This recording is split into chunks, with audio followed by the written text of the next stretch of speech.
I just showed you the logic of chi-square. Now let me show you how the statistic is actually computed. Go to Analyze, Descriptive Statistics, crosstabs. Let's now ask for a table that superimposes the two tables I just showed you. Check Observed and Expected,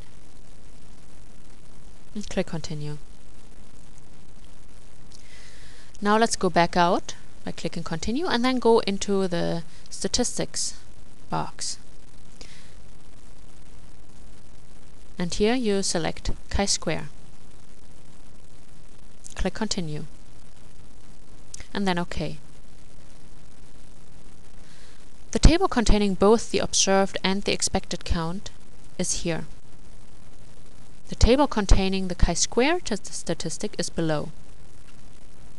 As you can see, if you choose from among these statistics the Pearson chi-square, you get a value of 6.6, which is significant at the 0.010 level. This chi-square indicates that there is indeed a relationship between sex and football in the Virginia population. Now the problem is that this table is full of statistics. Which one would you use? Now, we have a 2x2 table that we used for the chi-square with 22 observations. See? Here yes and no, female and male, gives us a 2x2 table. For 2x2 tables, the rule of thumb is this. If your sample size is greater than 50, use the Pearson chi-square. If your sample size is between 20 and 50, use the Yates correction for continuity instead. It is a conservative correction of the Pearson chi-square. If your sample is less than 20, use the Fisher's exact test. So, because our sample size is only 22, we should use the Yates correction, not the uncorrected Pearson chi-square. In our case, this means that our test is significant at the 0.032 level, not at the 0.010 level. But since this number is still very small, we can still reject the null hypothesis and conclude that in Virginia there is a relationship between sex and affinity for football. Obviously, it's always better to have a larger sample size. Now, what to do when you have a larger table, one that's larger than 2x2? The variables we used in this example had two categories each. Sex had male and female, football had yes and no, so this gave us a 2x2 table. Sometimes, however, you deal with variables that have more than two categories, and then the table becomes larger than 2x2.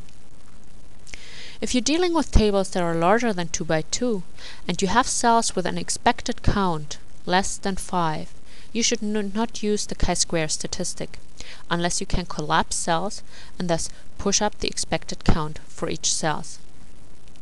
Okay, here you can see the expected count. This is important.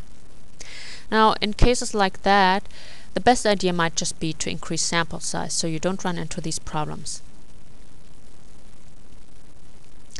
Now, in addition to obtaining the chi-square statistic, which tells you whether a relationship between variables is significant, you may want to find out more about the direction and the strength of the relationship. And you do this by computing the so-called measures of association. You can do this by going to Analyze,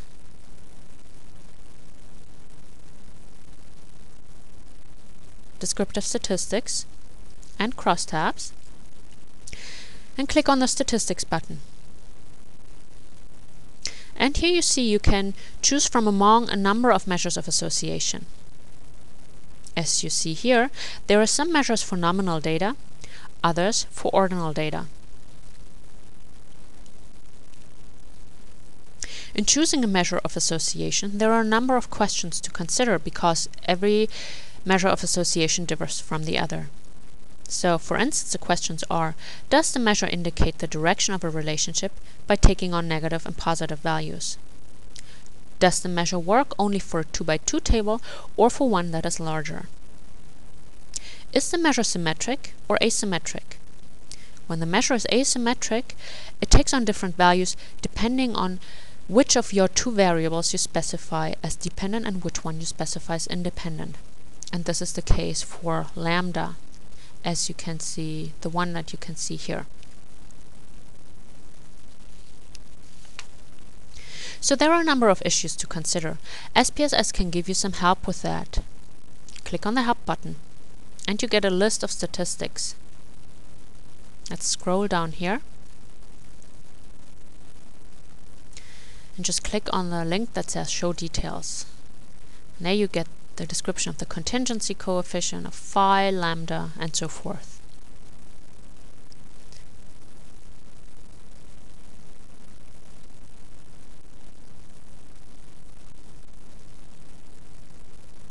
And also, don't forget to use the results coach if you need guidance in interpreting your results. You would do that by right-clicking on any of the output table.